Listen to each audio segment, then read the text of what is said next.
Good morning, everybody. It's such a pleasure to be here and be part of this conference. I congratulate Mr. Agarwal for pulling off a conference like this year after year.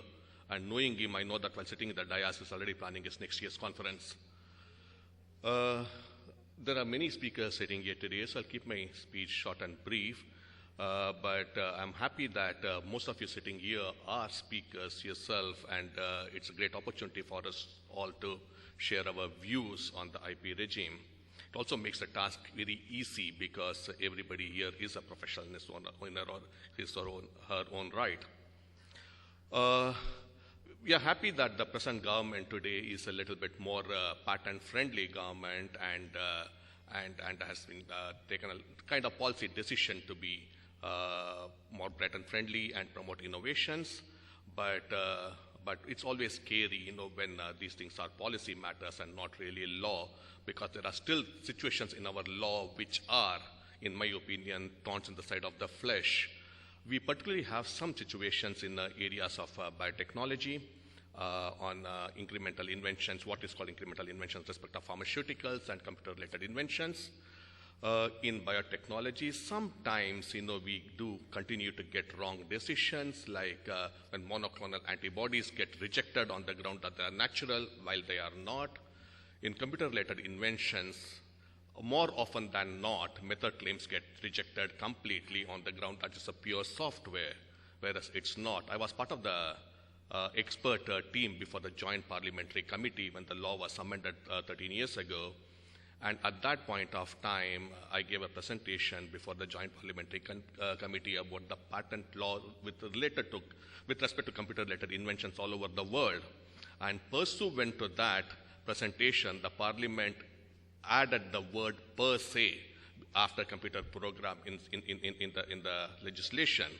And Section 3K was enacted, which says computer program per se is not patentable, which means that it's a computer program simpliciter that is not patentable. Unfortunately, sometimes the Indian Patent Office still tends to reject applications which incorporate software, but they are not computer program per se. Every computer-related invention has to have some kind of a software. The intention of the legislature is not to completely knock off computer-related inventions, but only software per se. And we have made a representation before the Department of Industrial Policy and Promotion, and we hope that some changes will take place there. On the pharmaceutical side, it is still a little unclear with respect to derivatives of chemical compounds, particularly on the pharmaceutical side, where many of the pharmaceutical inventions tend to get shot down at the Section 3D in the hands of trigger-happy examiners. Sometimes the judgments seem to be fine on the basis of the law, but sometimes it does raise questions. Everybody knows about the Novartis case, where the Supreme Court of India held that a 30% increase in bioavailability is not a sign of efficacy because the drug does not act at the molecular level. But the patents law does not really say that. As far as the patient is concerned, one drug acts significantly better than other, and the new drug actually treats the patient better. That should be it. But unfortunately, until the Supreme Court reverses its own judgment, we are stuck with that. We also had a case where Gilead, for instance, one of the best HIV drugs ever, the original compound was PMPA, propyl methoxyadenosine phosphate, which worked very well in vitro but did not work well at all in the human body. But the carbamate form of that, which was subject matter of a patent application, raised the kill rate of the virus to almost 99%, raising the level and the lifespan of an HIV patient by almost 10 to 15 years.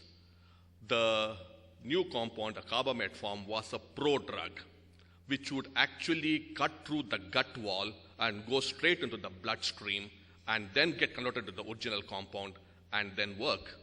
The patent office shot the invention down on the ground that the prodrug does not have any efficacy.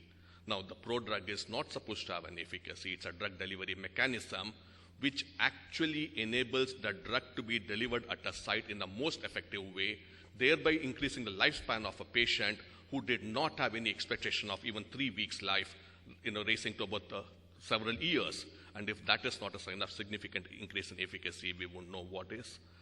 So therefore, we still believe that while we have a clarity on what the Indian thinking is with respect to Section 3D, we still believe that, I personally believe that the thinking is not yet correct and it needs to be set right.